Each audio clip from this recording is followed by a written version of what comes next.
مشتاق للجنة وخايف من النار، بين الرجا والخوف بقضي حياتي.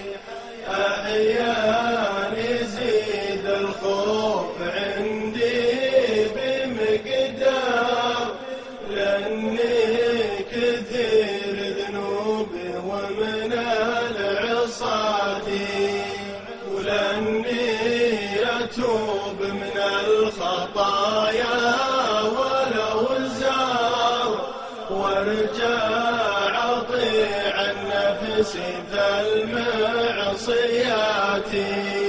يا الله أنا من نفسي اليوم محتار، أتعب ونجها وتبغى مماتي.